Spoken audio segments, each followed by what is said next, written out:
welcome to another episode of Talking to Myself. I'm your host, Jake Letizia, and this is the podcast where I look into a camera and I talk to myself. How's it going? How you doing? Hope you're doing well. Hope you're doing okay. Hope you're happy. Hope you're healthy. Hope you're fine. Hope you're healthy, man, because I'm not. If you're watching the podcast, you saw me just wipe my nose aggressively before the podcast started. Before the theme song ended, I wiped my nose real fast because I'm a disgusting human being, but also because I'm a little bit mucusy, I'm a little bit stuffed up, I'm a little bit congested because I'm sick. Now, I'm normal sick, though. I'm not sick. It's weird getting sick by any means during the time we're currently in, you know? Because the moment you cough slightly, you're like, oh shit, I have it. I have COVID, 100%. I don't care if you got vaccinated, if you didn't get vaccinated. I don't care who you are, what your life is, on what side of the political aisle you fall, whoever you are. Right now, if you even sniffle once, you're like, ah, fuck, I have that thing now, don't I? I have that life-disrupting thing now, don't I, dude? Anyway, I was having some symptoms of regular sickness. That's the thing about COVID, is that the regular symptoms of any illness, the symptoms of any illness is you might have COVID. That's the problem. That's a good fucking illness right there. That's an insidious illness that wants to kill you. An illness that's like, hey man, we're going to be like everything else, so watch out. That's a smart illness. Say what you want about COVID. It's smart. It's a smart one. It's good at disguising itself as anything else. It's good at killing a person who's just like, whatever, I'm fine. That's a smart disease. It's a disease that can get into your system and exploit the ignorant or exploit the neglectful. You know what I'm saying? That's what an illness really wants to do. It wants to murder people who neglect themselves. Anyway, I don't know what the fuck I'm talking about. Oh, yes. So I was feeling not so great, and immediately I was like, I have that shit.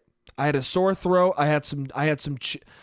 It started with I just had post-nasal drip, which is what you have. Not a bad thing. Common thing. Usually happens in the spring when I get allergies, but now it's July. I figure it's close enough. It isn't, though. It isn't close enough, but I think it is. You know why? Because I grew up with a dad who every time he didn't want to believe he was sick, he went, it must be allergies. It could be December. The fucking snow could be falling on top of him. He'd have a sore throat and go, well, I got to go to work tomorrow, so I guess it's fucking allergies. That's something that I just recently learned that I adopted from my father, is the go-to, it must be fucking allergies. I don't want to be sick, must be fucking something that should have happened in the spring, and it's fucking the summer right now, but fuck it, it's my excuse. The way I found out was I said to my roommates, I was like, maybe it's allergies, and he was like, in July? He was like, what the fuck are you talking about? It's almost August. Do you have... No, dude. That's late for allergies. Never heard allergies that late. I don't know. Maybe he's wrong, but probably not. It's probably just my dad sending down misinformation to me. Anyway, I went to the doctor, and they tested me for COVID, and I did not have it. Hell yeah, dude. Hell yeah, dude. I was like, thank God. That'd be fucked up, dude. Anyway, they're like, you don't have it. You're fine. They were fucking too nonchalant about it. They're like, a lot of people have been coming in lately with symptoms like this. I think there's just like a cold going around. It's like a cold going around in July, I guess, dude. I mean, you're the doctor. People are seeing you. Either you guys are fucking up all your COVID tests or you're telling the truth. I'm going to lean towards you telling the truth. Anyway, so I felt great, but here's the thing. I would get, when I was younger, when I was a boy, when we lived in a COVID-less world, I would get these symptoms exactly for a week, 2 weeks, and it's just like, I got some virus, it's fine.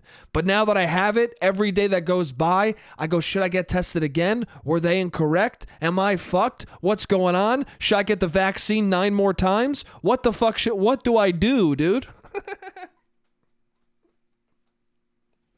Also, that did go through my mind. If you get COVID when you have the vaccine, you don't get the vaccine again, right? You just go like, whatever, dude.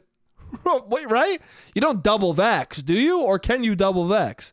Does it benefit you to double vax? How does it work, dude? How does it work? If you get vax, get COVID, should I get another vax? I don't have to worry about it. I didn't get COVID, so it doesn't fucking matter. Anyway, but ninth time I said anyway this podcast so far. Hell yeah, dude. But that happened, and I was like, this must be how people felt in the 80s. You know, this must be the same way every time I feel ill to any degree. I'm like, I got the vid. It must be the same way people felt in the 80s, where anytime their penis went into a vagina, they were like, I have AIDS.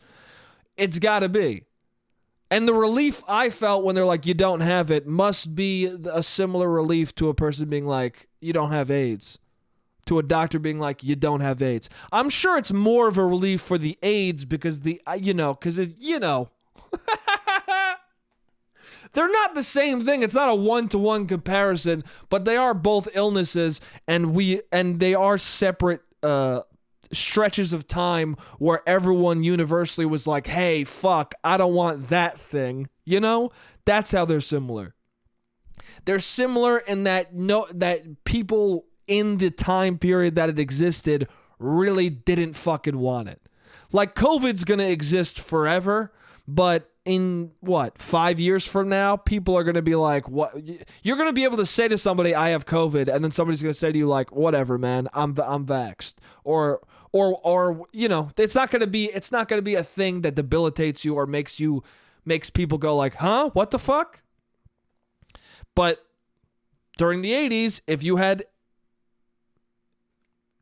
mentioned AIDS, because people didn't understand what it was, and people were also fucking shitty and awful, and it was a thing. The unknown is what scares the fuck out of people, you know? Even now, even today, someone getting COVID versus getting it a year ago, it's a much different social thing. Someone hears about someone getting COVID today, and they're like, oh, okay, yeah, man, you know. But when I had it, the first week of lockdown, the moment anybody knew I had it, they like freaked the fuck out. They were afraid of me. They were like, what the fuck you do? Are you okay? Are you going to die? They were, number one, concerned, not for me, for the fact that they know me, so somehow they're going to get it. They almost were like, well, I'm on the phone with you. Am I going to get it now? No, dude. They were concerned. They were fake concerned for you, but really concerned for themselves. They were asking you, are you going to die? While thinking to themselves, oh my God, I hope I wasn't in contact with him long enough for me to get it now and me die. And I'm sure, that's definitely what the case was fucking back for AIDS. I'm sure people were like, dude, get away from me. You have that. And I'm sure there were some other elements to it that were not good. I mean, a large part of the gay population was killed by AIDS, and fucking, I'm sure there's a lot of homophobic shit happening with people being like, oh, I don't know. Anyway, but what I'm saying is AIDS and COVID have some similarities. That's all I'm saying. Paranoia-wise, in a time period, not illness-wise, of course. And it's interesting. AIDS is like treatable, right? Isn't it? I don't know. I'm talking out of my ass. I don't know. I heard that somewhere a year ago. Someone was like, AIDS is very treatable now. And I was like, oh, wow. I'll take your word for it, stranger. That's how I take most of my information. That's how I know most of my information. Some person whose name I can't remember, who is not in the field of which the information he's giving me has anything to do with. I don't even know if that sentence just made sense. Someone that I don't remember their name, who is not in the field they're about to talk about, is like, yeah, dude, this is a fact of science. And I'm like, Sure, I'll repeat that on my podcast, dude. I'll repeat that to everyone I know.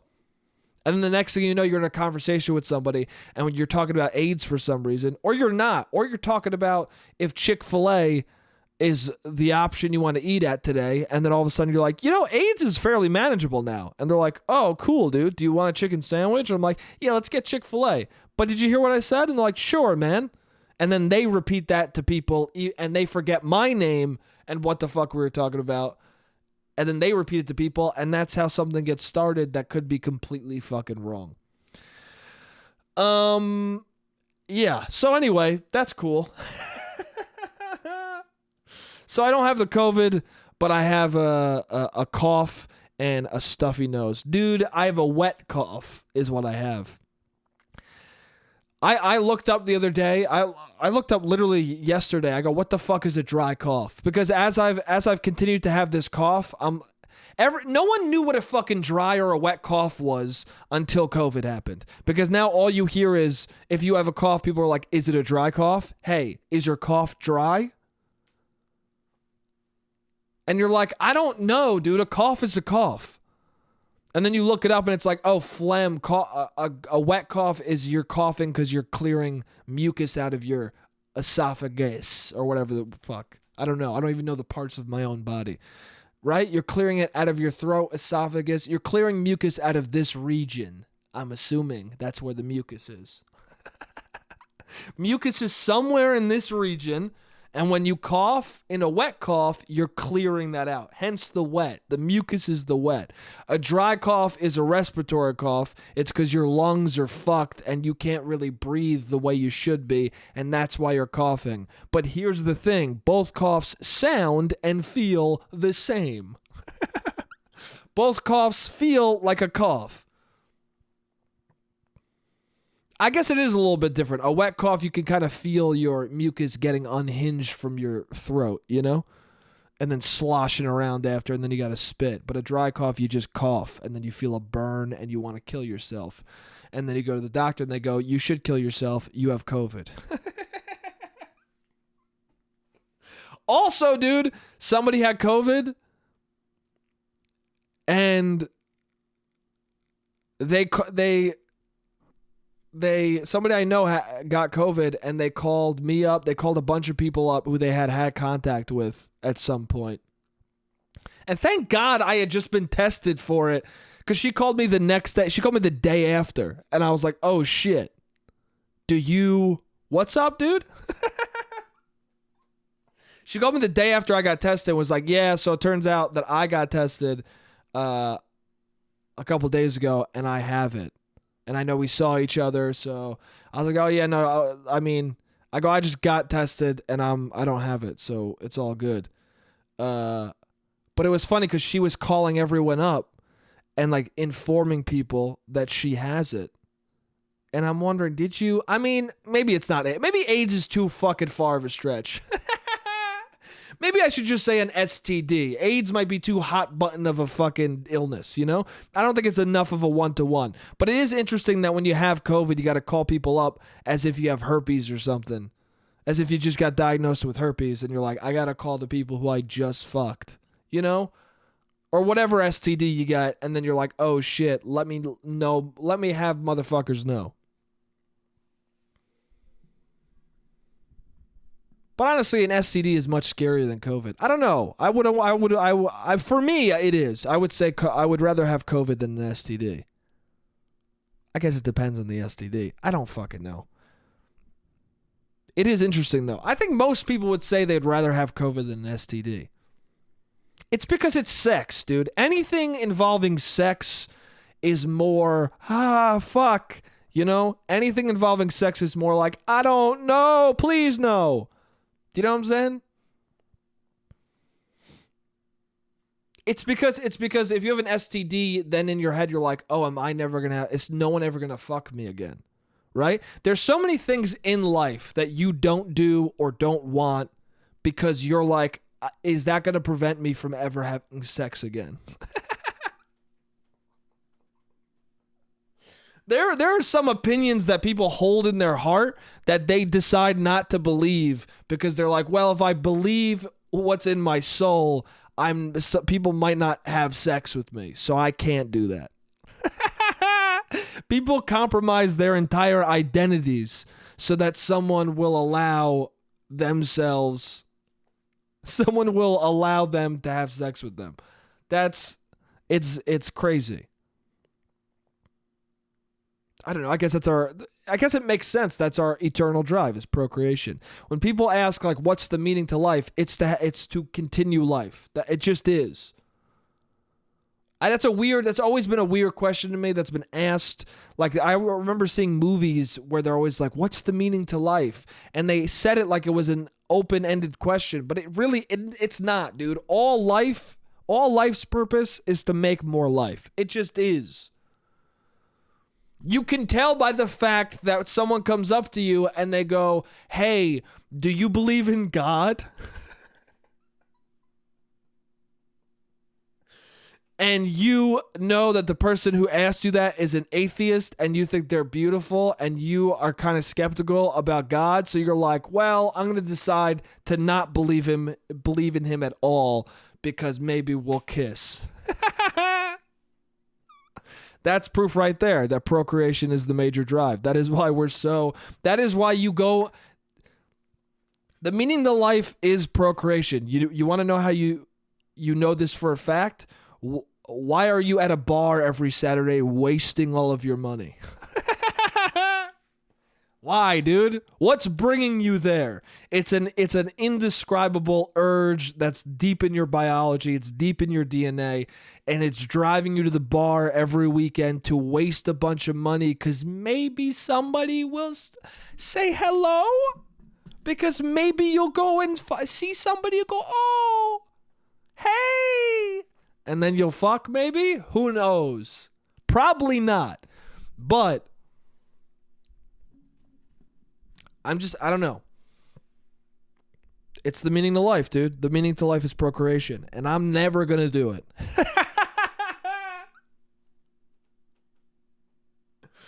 I don't know. Maybe the meaning of life can change, you know? Maybe it will change. But I think in the current era of human existence, it still is the de facto thing. Procreate. That's what the meaning to life is. That's what you are in your soul. Your soul is telling you to do a lot of the time. Whether you realize it or not. I think everybody. I don't know. I could be totally fucking wrong. Who knows? But I do think there is something to the fact that, like, people are more depressed now than ever, and a lot of people are single and not having kids. And I do think that there is something to, like, a kid, you know, gives you a sense of purpose.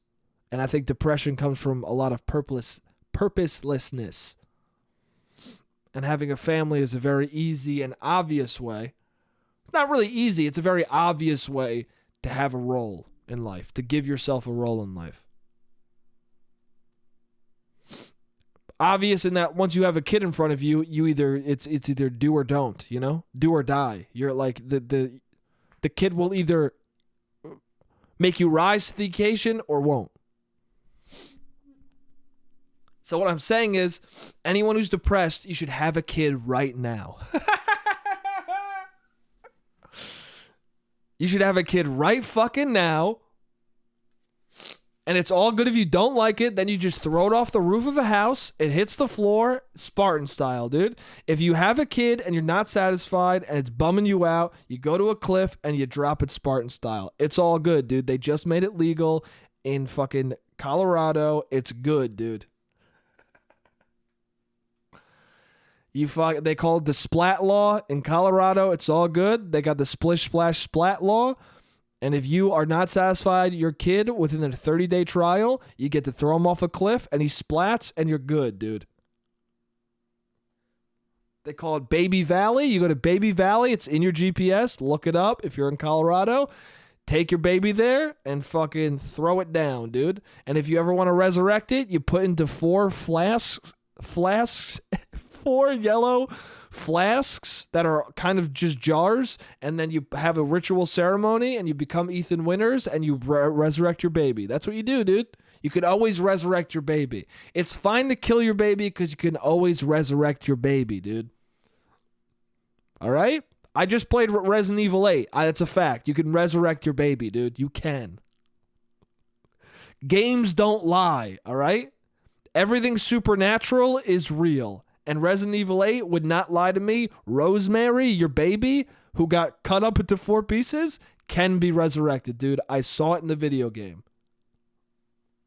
Right? Life is a simulation, right? People talk about simulation theory all the time. Yeah, dude, I agree. Life is simulation theory. So what I saw in this video game could be real, right? Let's try it out.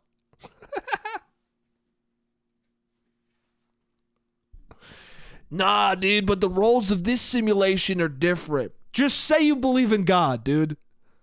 Next person who comes up to me and goes, hey, do you ever think that we live in a simulation? I'm going to look him in the face and go, just say you believe in God, okay? Because you do, dude. It's the same thing.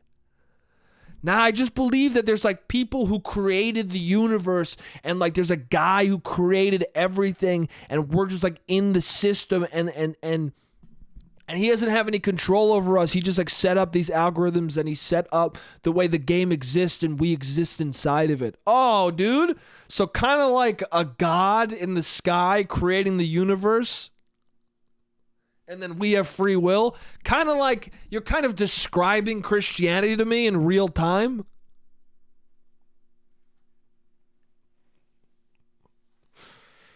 Oh, fuck. Anyway. I don't even know what the fuck I was talking about. Resident Evil 8 is good. I just fucking... Oh, having a kid? I don't know. I was dipping in and out of shit I've already talked about a gazillion times on this podcast. But anyway, AIDS and COVID are similar, but also they're not. That's the real point of what I just talked about for a half hour. If you're feeling sick, get checked for COVID. If you don't have it, you just got a fucking typical viral infection like you had when you were a child. You're all good, dude. Cough it out. If people look at you weird, go, listen, dude, it's wet. If you cough and people look at you, go, hey, man, it's wet as shit, dude. I'm wet as fuck right now. And they'll be like, dude, what? Dude, what does that mean? You're fucking aroused? And you go, I am, but also my cough is what I'm talking about. I'm wet with arousal 24/7, but also my cough, that's oozing too.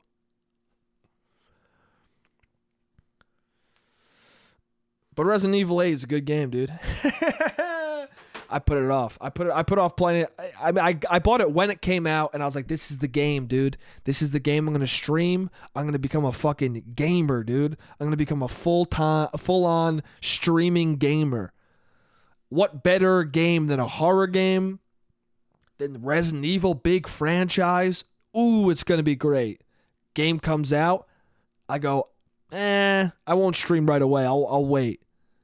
And then the more time went by, the more I was like, I don't want to stream this. And also the more time that went by, it was like, well, this game has already been out for so long. What is the point of streaming it now? The time has passed. And then I just got to the point where I was like, listen, dude, you want to play this game. You're not playing it because you created this weird connection where you have to stream it. Just do something. Either stream it or play it. Fucking do it. So I said, fuck it. I just started playing it. And it's a great game, dude. It's an amazing. It's really fucking good. And people were talking shit about it. Now, I don't know if talking shit is the right word, but the main conversation I heard around that game was, it's not that scary. It's not actually scary. I wouldn't actually call it a horror game. I don't know. It is scary. It's as scary as any other fucking game that's survival horror, right? There are the survival horror games. It's as scary as any other survival horror game where you fight things. People were saying Resident Evil 7 is way scarier. I disagree. The thing about Resident Evil 7 is the setting is creepier, I think. Because it's less fantastical and more grounded in reality. Like, there's a lot of, like, gore and paranormal stuff happening. But, like, the setting is very normal. The setting is, like, it's just a shitty, creepy fucking house. It's a very tangible horror. and the people coming after you are like they're not quite monsters. Like they end up turning into monsters and things as the game goes along. And as the game goes along, the game becomes way less scary. But in the beginning, you're just fighting like a lot of really scary redneck, half dead looking people, you know? And they're not zombies. They're fucking alive and vibrant and attacking you. But the beginning section of that game is scary, but then that game, as you go along and as you become better equipped with weapons and all that, it becomes not scary at all. It becomes creepy still. It has that through line Resident Evil creepy feel, but I would say the first third of the game is creepy, and then the other 2/3 are not that scary at all. And to be honest with you, I mean, Resident Evil 8 is a bit of a longer game, but like, I would say it has the same level of horror in it that Resident Evil 7 does. There's one sequence in Resident Evil 8. It's the dollhouse sequence. Because the plot in this game is that you got to put your baby back together. Your baby gets abducted in the beginning of the game. Your wife gets killed in front of you, and then your baby gets abducted. And then you go to this place where there's like vampires and werewolves and all this, and this weird dude who fucking looks like the Hunchback of Notre Dame and pukes. And there's also like a weird like demon girl puppet, like you're watching fucking Silence. What is that movie called? Dead Silent. There's a fucking Dead Silent widow puppet that you gotta find and stab in the head with a pair of scissors. It's cool. It's the game. The game takes like a lot of different horror elements from different horror genres and slams it into one in a way that I think is really fucking awesome. And then different sections of the game or different parts of this village kind of represent different elements of horror. And this one section, the dollhouse section, represents the element of horror of like the creepy child, the creepy puppet. It very much is the horror portion of the game. The timer just went out, though, so I'll continue this discussion about Resident Evil when I come back. See you guys in a sec. What's up? I'm back. So, yeah. So Resident Evil, there's this dollhouse section, which is clearly the horror section of this game, like the pure horror section. The rest of it gets creepy. There are creepy elements to it. It's dark, it's dingy, there are lichens in it, there are werewolves, there are people with giant hammers, there are fucking zombie creatures, there are vampires who chase you around. There are elements where you're like, oh fuck, I hope that thing doesn't touch me, which to me, that's a survival horror game in a nutshell. Oh fuck, I hope that thing doesn't touch me. If there are sections like that in your game, it's probably survival horror. I mean, even the Dead Space games, Dead Space 1 and 2, they're both considered survival horror. The first one is definitely considered more frightening than the second one, but the first one is not that frightening. When you replay it, there are terrifying elements, but the rhythm of these games is that once you get to a certain point, because you are upgrading your character, it's not really that frightening because you can handle anything with the weapons you have. And also, so many enemies end up getting thrown at you because now you can handle so many enemies that it just becomes less terrifying because you're a one-man army. And that's, and when it becomes more actiony and a little bit less scary, it's not always the worst thing. Like Dead Space 2, still I would say is scary and has the same tone of the first game, but the shooting's a little bit better. Everything's a little bit tighter and smoother, and the game is like better playing, so it becomes kind of easier to handle the creatures, so it becomes less terrifying. Which is a weird thing with games like that too, is that, and this game kind of has a similar thing where the controls and shooting are way better in Resident Evil 8, so that also is an element that lessens the tension because you're more confident in the way your guy moves, so that when enemies come at you, you can handle it. A lot of whether or not your survival horror game is terrifying is how good you made the game. Which is kind of weird. It's kind of weird that, like, you almost want to make your game kind of clunky because it makes it more terrifying and it makes it so enemies can, like, close the distance on you better. Like, if you have a survival horror game that plays like Call of Duty, it's not going to be very terrifying because everything's so snappy and smooth that you will never feel. I mean, there's a section in this game where you play as Chris Redfield, and it is not terrifying because you just decimate every enemy near you.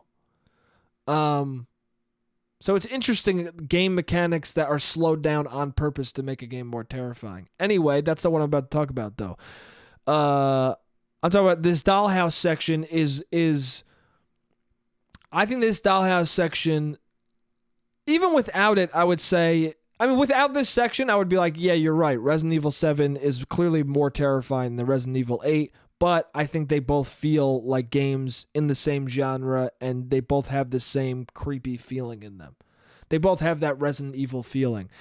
But after playing this dollhouse sequence, which is what everyone told me about going in, that's all they said. They go, oh, the dollhouse sequence is the best part. The dollhouse sequence is fucking crazy. And as I'm playing this dollhouse sequence, I'm like, this is fine. I mean, it feels like you're in The Conjuring. And I haven't seen The Conjuring, so maybe I'm talking out of my ass. But The Conjuring, I know, has fucking a little female puppet in it. And that's what this has as well. So that's the comparison I'm making. It's like AIDS and COVID. It doesn't quite fit, but it fits, you know? It's not a one-to-one comparison, but we kind of, on certain elements, it works. I'm in a house with a doll that's supposed to terrify me. It's The Conjuring, you know? But so there's this little doll, you go inside, the lights go out, and he's like, stay here forever. And there's a doll version of your wife on the table, and then you're like getting things out of you're taking apart the doll to like unlock certain things. The whole goal is to get the elevator working so you can go back upstairs. And as things progress, as you start finding the different pieces you need to figure out how to fix this elevator, you start walking towards the elevator and all the lights are out, and you hear a baby crying, and then you see this giant malformed, all like covered in blood, mucusy fucking fetus looking, like it was like a giant fetus crying with a huge mouth, like crawling towards you and like shaking the ground as it crawled towards you. The weight of him slamming on the ground, making this horrible like doo doo doo, and it's going, daddy, like it comes barreling towards you in the hallway, and you almost don't know what the fuck you're seeing. So as the character, you as I was playing it, I slowed down and was like, what the fuck is this? What am I supposed to do? Like, I froze in my tracks in the game in a way that, like, I don't know if I ever have in a video game before. I was so terrified that I did not move the analog stick. And then it started getting real close, so I started running in the opposite direction. Then I ran all around, and in my head, I was just like, please don't get near me. Please don't get near me. And then you go into another section, and you think you get away from it, and then you start walking out of this section, and it comes back, and I thank God, I saw when I was in this section, when I grabbed the piece I needed, I saw that there was a bed, and it said hide underneath, and I hid underneath it. I was like, why can you hide underneath this? And I was like, oh, that thing's going to come back. And as soon as because what you have to get is a fuse to put into the elevator for it to work again. And the moment you see fuse, you go, I'm going to take this fuse out, and the lights are going to go off, and that baby's going to come the fuck back. So I literally was like, fuck, god damn it. I literally out loud was like, shit. So I had a plan. I was like, I'm going to fucking run out, see the thing, run back in here, hide under this, and wait till it crawls around the bed, and I'm going to run. I grab the fuse, lights go out. It's pitch fucking black. Your character turns his flashlight on. Also, creepy decision. And I get why they did it, but also fuck them for doing this. You don't have control over the flashlight. So when it's really dark, the flashlight goes on, but there are some sections of the game where it's purposely kind of dark, but you don't have control over your flashlight to be like, no, I want to see. So you kind of have to fight things in the half darkness. Dude, the game's trying to scare you. It's a creepy game. Anyway, your flashlight turns on, which is like the perfect amount of light for you to be terrified. It's just enough for you to see things, but not enough for you to like feel comfortable. You're holding an old school fucking light. You did not bring an industrial size fucking 1K light with you, okay? You didn't bring... It's not the headlight of a car you're holding. It's like your iPhone flashlight. That's what you're using. And so you're walking, the baby, you see the baby, its mouth looks even wider for some reason. I run, I get under the bed, and I realize you can't turn. Like you can only see out of the side you ducked into. So I ducked into the side where the baby's coming in the room behind me, but I can't turn to see the baby. So I'm just sitting there. I'm lying underneath this bed in the pitch black. I think when you go in the bed, he turns the light off. He turns your flashlight off. So it's super pitch black. I'm concerned I won't even be able to see the creature. And I just hear it, and I hear it getting closer and closer. The fucking what, you could feel the weight of this fetus hitting the ground. It's got to be a fucking 1,000-pound fetus. And it crawls and it crawls and it gets louder. Literally the sounds it's making are like, it's like, it sounds like a dying bull and a fucking baby crying and squeaking all in one thing. And it crawls in, and I can feel it behind me. I'm like, please don't pull me out. I don't know what's going to happen. I've played other games where enemies see you. They rip you out of the fucking place you're hiding in. Please don't see me. And then the baby, fetus thing, whatever, crawls around, and then all of a sudden I can see him right in front of me. And then I walk back, and I get out from under the bed, and it goes, hey! And it sees me again, and I'm fucking petrified, and I sprint. I sprint to the fucking elevator, put the fuse in, and then I hit the open, call the elevator, and the doors won't open, and this baby is fucking hopping right. It's right behind me, and the doors finally open, and I run in, and the baby's about to fucking grab me, and I hit the fucking elevator button, and the fucking doors close on the baby's face, and I go up, and I am so goddamn relieved. Anyway, what I'm saying is it was terrifying, dude. It was some terrifying shit. It was more terrifying than all of Resident Evil 7 combined. So yeah, what I'm saying and my point is it's a great game. And I think that people undersold the horror element of it. Which I'm glad for. I'm happy. Because people made it sound like it wasn't going to be scary at all. And then I played it, and I played that section in particular, and I was like, no, this is terrifying. This is exactly what you want. They know what they're doing. They're like, listen, we're going to make this more action-packed. We're going to make it more like Resident Evil 4, but we're also going to scare the fuck out of you at least once. And they fucking did. They really did. But anyway, yeah, if you haven't played Resident Evil, go play it. It's sick. That's enough Resident Evil talk. Playing it on New Game Plus now? Hell yeah, dude. It's weird. Resident Evil, I know I just said that's enough Resident Evil talk, but I don't know. There's microtransactions for it, and and I usually don't like microtransactions, but when you beat the game, you unlock New Game Plus, and in New Game Plus, there's all these challenges that you have that you can unlock. That gives you a certain currency that you can use to spend on certain extras, certain bonuses, for instance, infinite ammo. And I bought it for one of the guns. I'm about to buy it for another gun. And I'm like... But then I saw on PlayStation Store that for $5 you can just unlock infinite ammo for every weapon. You can just unlock everything in the bonus screen. You can ignore all the currency and you could just ignore that and have all the unlocks immediately for the price of less than a beer, dude. I buy a Guinness for $8. I'm finding it very hard not to spend $5 on what will save me thousands of hours worth of time. You know what I'm saying? Like, I want to play this game more, but at the same time, am I going to invest that much time to unlock infinite ammo with every gun? I don't think so. I don't know. I might do it. I might beat it on the hardest difficulty without doing that, and then after that, be like, fuck it, and do it. But at the same time, it's like, what does it matter? If I have enough of the currency to buy infinite ammo for certain weapons, what does it matter if I just buy it financially with other weapons? Is that cheating? Is it? I don't know.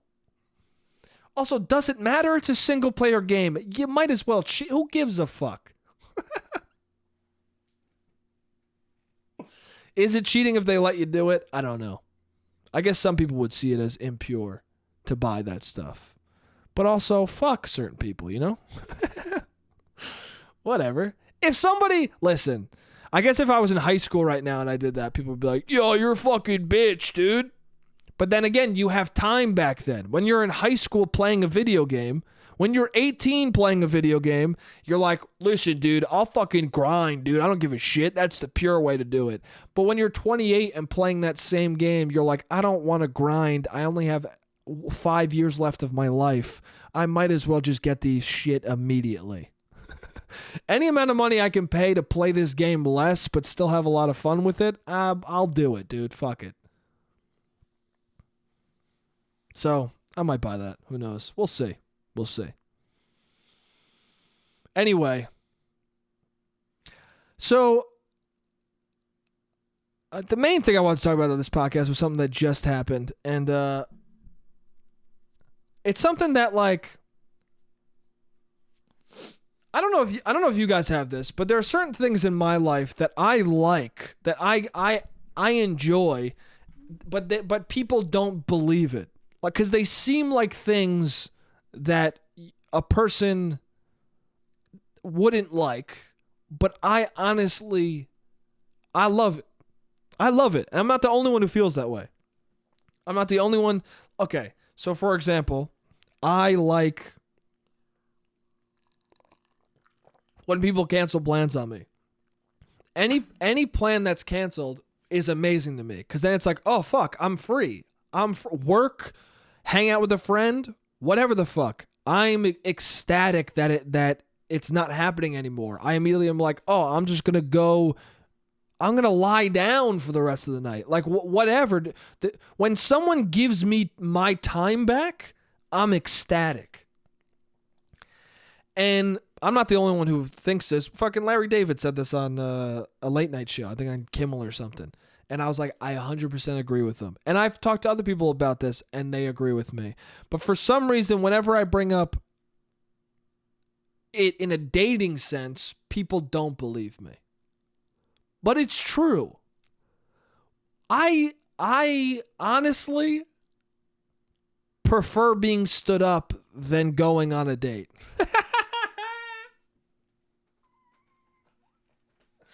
I do. I prefer being stood up instead, especially if it's like a movie, because if you get stood up, then you end up watching the movie alone, and it's better watching a movie alone. Like, I've seen a lot of movies with people, and I've seen a lot of movies by myself, and 100% of the time I'm by myself, it's a better experience. It just is. You don't hear anyone being like, what just happened? Wait, what'd he say? Is he supposed to do that? You don't have anyone going, oh, I bet you this is going to happen, which I'm guilty of, which sometimes is also why sometimes I don't like seeing movies with other people for their sake, because I have a habit of being like, this is what's going to happen. And then it does happen. And the person next to me is like, thanks for ruining it. Like, what? Like, who's that for? That's just me trying to show people, like, yeah, dude, see? I understand this movie, dude. I understand the language of film. I fucking called it. It's like, yeah, you fuck. You should call it. You studied film in college. You should be able to know what the fuck's going on. You should be able to spot the foreshadowing when it happens. You should be about to realize a callback is coming. It's not... It'd be embarrassing if you didn't. Keep it to yourself. You know what that comes from, though? That comes from a twist happening in a movie or something, and you not saying that you knew it was going to happen, and then you're like, yeah, I knew that was going to happen. Like, no, you didn't. You didn't fucking know that. So then you're preemptively the rest of your life being like, yo, that's about to happen. Even if it isn't. Even if you're wrong. On the off chance that you're right, you're like, I'll feel better at the end because you can't fight me on it and go, you didn't say anything. So now I'll ruin everyone's movie experience by saying something. Anyway, my point is, I like seeing movies alone. It's a good time. And I don't know. Maybe it's just because I haven't had a good date in a long time. And maybe it's because my experience, which is not unique, it's everyone's experience for the most part, at least from who I talk to. I have one friend who says like, oh, I have mostly great experiences with dating. And I'm like, yeah, but she's a glass half full kind of a person. She's going to find the good in any situation. Put it this way. I was invited to a house party recently. I went, I'm not going to go to that because I don't feel like killing myself. And she was like, I would love to go to a random house party. You know why? Because I go to a house party and go, I don't want to talk to anybody. And she goes to a house party and goes, I want to talk to everybody. But that's because she has a condition.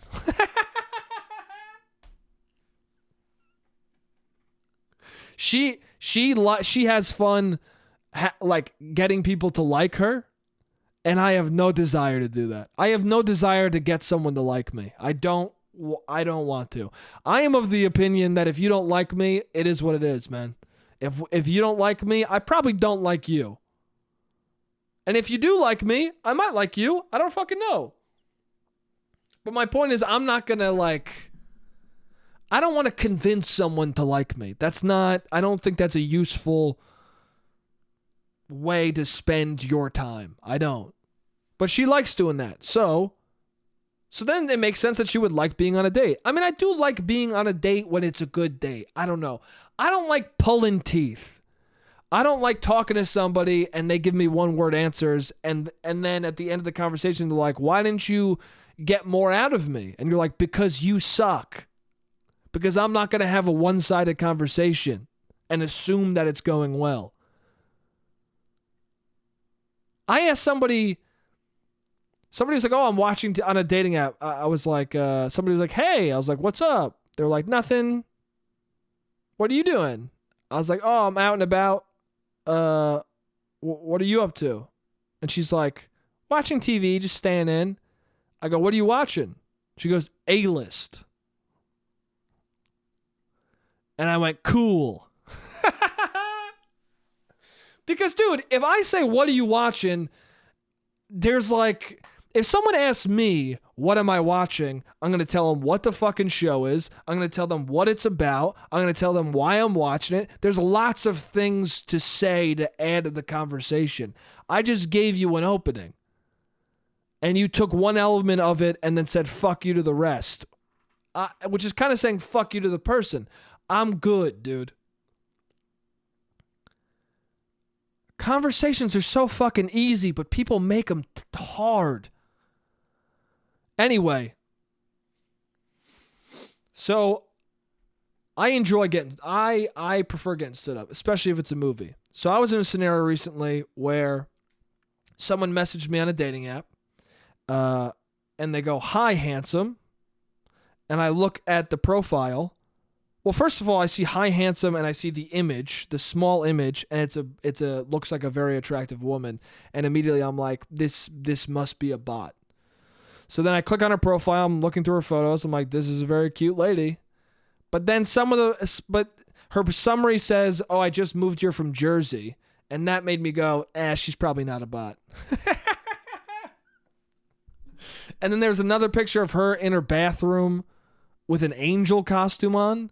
And she had like an elbow tattoo that was like spider webs. And I was like, she's not a bot. And then there was a picture of her at a Slipknot concert. And I was like, this definitely is not a bot. That was the straw that broke the camel's back. I was like, oh, okay, you're not a bot. You're at a Slipknot concert and you're sharing that information with me, with the people you're trying to date. You're not a bot. No bot would do that. No algorithm would say, ooh, the optimal way to find a dude is to have a Slipknot picture. No, dude, the algorithm would read that and eviscerate it. So anyway, I messaged back, oh, that's forward. I said, damn, forward, I like it. And then also in her profile, she talked about seeing scary movies. I was like, what scary movies are you trying to see? And she said, I want to see that movie Old. And I go, oh, dope. What are you doing tomorrow night? You want to see it? And she goes, maybe. What are you looking for? Which already I was bummed. I was still excited because she's cute and she was forward. I'm a simple person. If I find you attractive and you're forward, that's gonna go a long way. Whether it's in person or on an app, whatever the fuck. If you're forward, I'm gonna like it. So, I was like, these are the good elements, but you also said, what are you looking for? And that bothers me. You know why? Because that's what dating is. That's what dating is. People get on dating apps and they think they're going to skip the dating part of dating. They're like, oh, I'm on this app to find exactly what I want. Guess what? People often don't know how to describe themselves accurately. So unless you meet them, you're really not going to get a sense of that human being. There's no shortcut to finding someone who you want to be with for a long period of time. So you going on an app and saying, I want a relationship could help a little bit. But people can change their fucking mind. It only works if people's word is their bond, and it isn't. If somebody says I'm looking for a relationship, but they meet you and you suck, guess what they're not looking for? A relationship. Okay? So when somebody says, what are you looking for? It's like you're asking me a question that I have no answer to. I mean, I'm looking for someone hopefully to date, but if you suck, bye-bye. You know what I'm saying? And it's the same for you to me. You may be looking for a relationship, but you might meet me and hate me. Doesn't mean you're not looking for a relationship. It means you're not looking for a relationship with that person. So the what are you looking for bothers me because it's like, that's what dating is, dude. What are we doing? But I answer. But I don't want to answer, I'm trying to talk. You know what I'm saying? I'm trying to answer in a way that's honest, but it's not like, because I don't know. Because also I don't know. And that's the thing too, is I don't know. I kind of know, but I don't know. It's something I learn when I date somebody. What I'm looking for depends largely on the human being in front of me. So I just say, I'm looking for somebody who I could see movies with and have a couple of drinks with and laugh and fuck with each other. And if all goes good and we're both chill, we keep doing it. But you don't know until that was one text. And then the next one was, but you don't know till that first date. And then I said, what about you? What are you looking for? And she responds with FWB or more.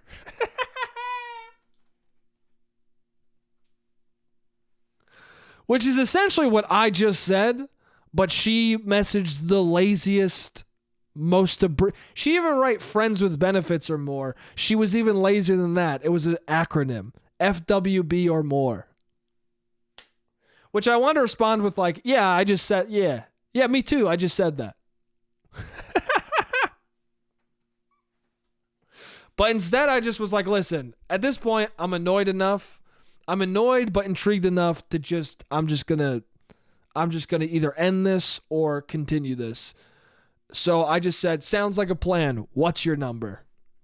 A couple hours go by. She sends me her number. Cool, dude. So we text back and forth a little bit. And the texts go well. I immediately text him like, hey, this is when the movie's playing. There are bars near it. You down tomorrow? And she goes, haha, I'd be down.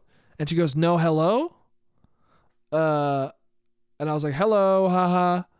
And then she's like, no cute pic either, lol, JK.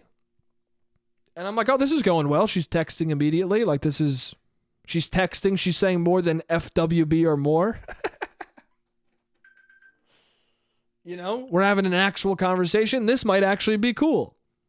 The timer just went off, though, so I'll see you guys for a last part, and I'll finish the story. All right, I'm back. So it's going pretty good. So then I go, because I thought she was saying,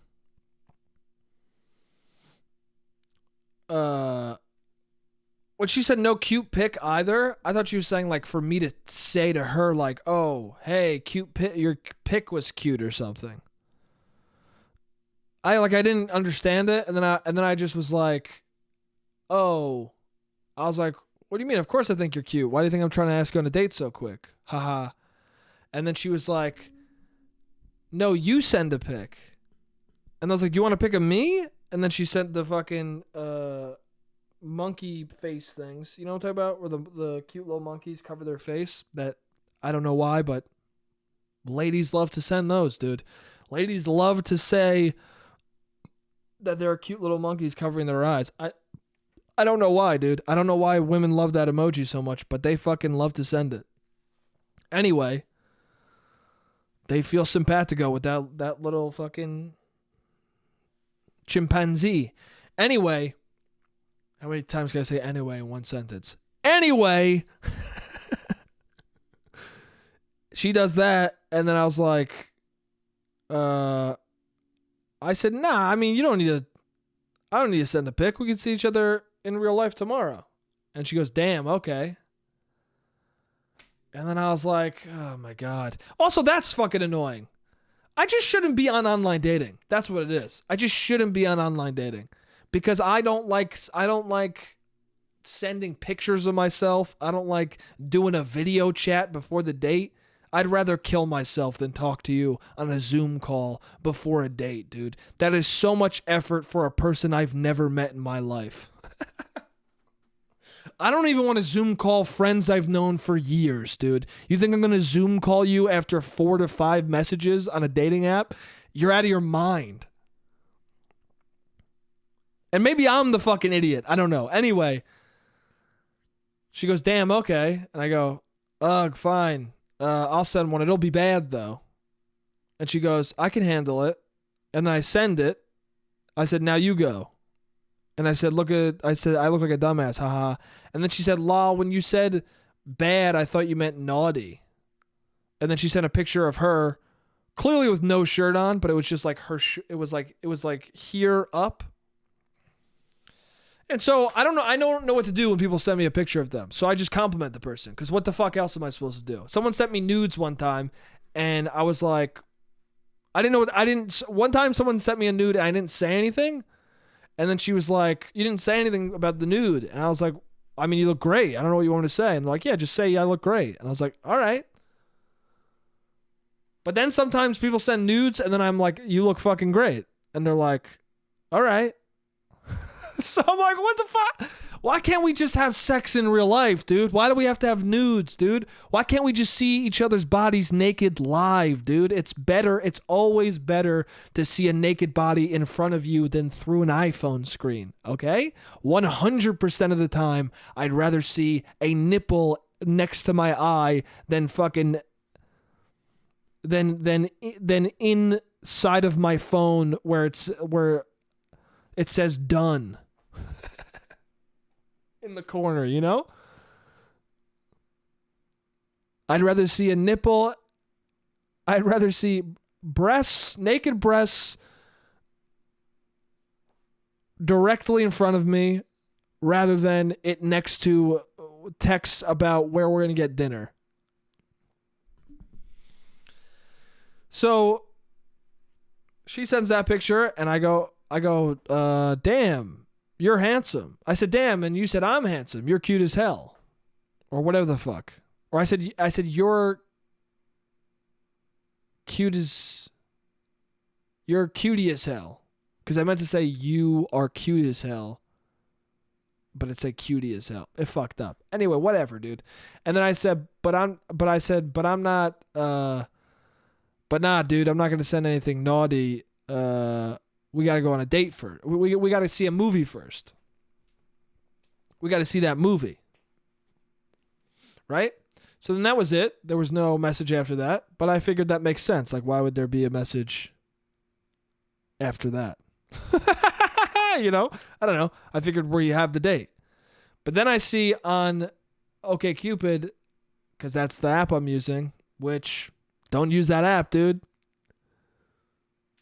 Even successful dates on that app have been weird as fuck, dude. Even people who I've seen for a little bit off those apps, always been fucking crazy. Not necessarily the people, but the time was nutso in a way that's probably not good. But the thing that makes me hold out hope and be like, hey, might as well stay on it, is my brother met his fiance on there. So who the fuck knows? But anyway, all of a sudden it says this person's profile is either private or doesn't exist. And my brain goes back to, is this a bot? But I was like, it can't be a bot because she wasn't messaging. Bots usually message you immediately. And she sent me a picture of herself. I don't know. It's too many steps to be not real, you know? But also it's weird because it is like, that is a bot move to be like, I need a picture. Because it's like, well, if you're real, like, I believe you're real. I don't know. Anyway. So, and then I got real paranoid. I was like, if it is a bot, are they just trying to get nudes from me? Is this like a blackmail fucking website? Is this like a website that fucking makes like, this is a revenge porn accumulator? Like, what the fuck is this? Anyway, I was like, she's probably real. She probably just deleted her account, whatever. But in my soul already, I was like, I don't think this date is going to happen. But I already bought the tickets for the movie. So I was like, I'll just see a movie. So the next day, I text and I say, see you tonight. No response. So in my heart, I'm like, I'm probably going to get stood up. But I also want to see this movie. And it is better to see a movie alone than with another human. So it's kind of chill to me. So as time goes by and I don't get a text back, I'm like, oh, she definitely is not going to be there. And I start like getting comfortable with like, oh, I'm just going to go see this movie and I'm excited to see the movie. And hell yeah, dude, I'm going to see this movie solo. I haven't seen a movie solo in fucking literal years. This is going to be dope.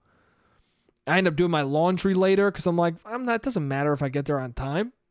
But I still kind of want to get there on time because for my own sake, if she's not there, I just want to see the movie. I want to be able to see the whole movie. It's a 90-minute movie. If I miss 10 minutes of it, it's a large amount. But I'm playing Resident Evil. I'm waiting to do my laundry. I start doing my laundry a little bit later than I should. And then as I'm doing my laundry and playing Resident Evil, I realize like, oh, I'm not going to make it. I didn't time this right. And so I start to realize like, oh, I'm going to be super late. And then I start thinking, what if she shows up? What if she actually shows up? I'm fucked. So then I start getting mad because I'm like,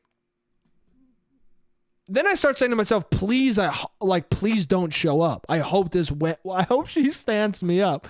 And then I start freaking out. I start rushing. And then I was going to shave, but then I was like, I don't have time. I take a shower really fucking fast. I'm sweaty. I'm covered in water. I'm drying myself. I dump out all my laundry on my bed. I do just enough to get a fucking outfit together. And then I'm like, dude, and I'm saying to my roommate, I'm like, because earlier in the day, I was like, I bet you she's going to stand me up. He's like, dude, I'll bet money on it.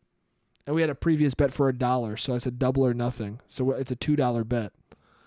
And I was like, dude, she's going to stand me up. She goes, I don't think so, dude. He's like, I don't think so, dude. I was like, it's definitely going to happen. So now I'm freaking out. He's like, oh, shit, dude. You're going to be late. He goes, when's the movie? I go, 7:10. And it was 7 o'clock. And I live 30 minutes away from the fucking movie. And he's like, dude, he's like, dude, she's going to show up and you're going to be fucked. And I was like, she's not going to show up, dude. I'm fucking telling you. Anyway, so then I get in this, and then he's like, you're going to take a cab? I was like, no, dude, that's so expensive. I'm not spending another fucking dime on this. And I get in the subway and I'm freaking out, and it's fucking, and now it's 30 minutes, right? Now I'm going to be 30 minutes late to the movie. So it's a 90-minute movie. It's like, at this point, I can't even see the fucking movie. And so then I start looking on my phone, like, can you exchange your tickets for a different time? Because at this point, I'm like, well, she's definitely not going to be there, but I'm not even going to be able to. I'm missing a third of this movie. There's no way I can sit down with a third of this movie missing from my brain and enjoy the thing. So I get off the subway. I'm on Fandango. I'm walking to the fucking movie theater. And as I'm walking there, I'm like, please don't be here. Please don't be here. Please don't be here. Please don't be here. Because now I'm in some shit. Now if she is there, I'm in some shit because I bought 2 tickets to a movie that I'm profoundly late to. And she had to wait, and now we have to see another movie or just get a drink instead. Like, it's a bunch of shit where she could get mad at me, and I would have nothing to say. I couldn't be like, I thought you weren't going to show up, because, like, there's nothing, there's nothing really specific that makes it seem like she won't show up. But she's not going to show up. So then I get to the theater. I see on Fandango, you can't fucking exchange tickets if the show has already started. God damn it. So no matter what, I fucking wasted money on these 2 tickets. So then I get to the theater. I look in the lobby. No one's there. No one's outside. And I was overwhelmed with relief. I've never been more psyched in my life to be stood up. It felt so fucking good. And then I looked and I was like, maybe I'll see the movie now. And the next time it was playing was like 9:40. So I was like, fuck it, man. I'll just go home. Whatever. It's all good. I felt so fucking good that she was not there. And I went home. I went to the bodega. Before I went home, I went to the bodega. I got a Monster. I got a chopped cheese. I went home, a bag of fucking barbecue chips. Went home, ate it. Then I fucking finished my laundry, and I played Resident Evil till I beat the game. And it was honestly one of the best nights I've had in a while. It was honestly an amazing fucking night. And I gotta say, it's proof. I gotta tell you, dude, when someone stands you up, it's fucking dope. I got stood up once before, a couple years ago, and what I did was I said, hey, you want to meet at this bar? She wasn't there, so I went to a bar that I liked near it. And then I ended up fucking having a great time at the bar. She was like, oh, sorry. I got mixed up or something. I was like, whatever, dude. And then I had a few drinks. I fucking met people. I was talking to people. I had a great fucking night.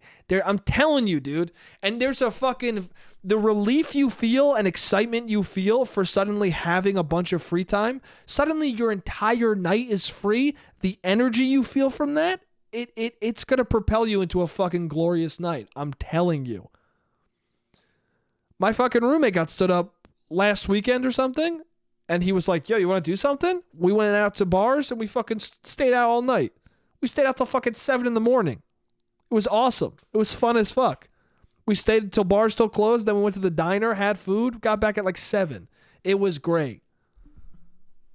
So what I'm saying is, in my opinion, and I don't think I'm the only one, a chopped cheese, a Monster, and beating a fucking great video game is better than seeing a movie with the person who kind of sucks, having a few drinks, and then maybe fucking. I'm telling you, dude, I'd much rather put my baby Rosemary back together and murder Miranda in the world of Resident Evil than fucking talk to somebody and go, oh, hey, so what do you do for work? And they go, I don't know. And you go, oh, cool. Hey, so what kind of what do you like doing in your free time? Like, what's fun? Like, what sort of stuff do you do to keep yourself entertained? And they're like, I don't know, music. Oh, cool, dude. I'm going to go fucking shoot some zombies in a world that's not real. Okay? Because it's much better than fucking pulling the teeth out of your face for this conversation. Anyway, play Resident Evil 8. That's all I got to say. Yeah, dude, that's the end of the podcast for this week. I had a great time, as fucking always. You guys are the best for listening to this. There's not many of you. There really is not many people listening, but I don't know. If you did listen, you're cool. I like you. If you listened, you're fucking dope. The very few exclusive club that this podcast is. The very few people listening, I thank you for listening. Yeah. I had a great time. You guys are the best. I love you guys, and I'll see you next week. Jake, you're an idiot. Jake, you don't make any sense. Jake, you're a piece of shit. A piece of shit.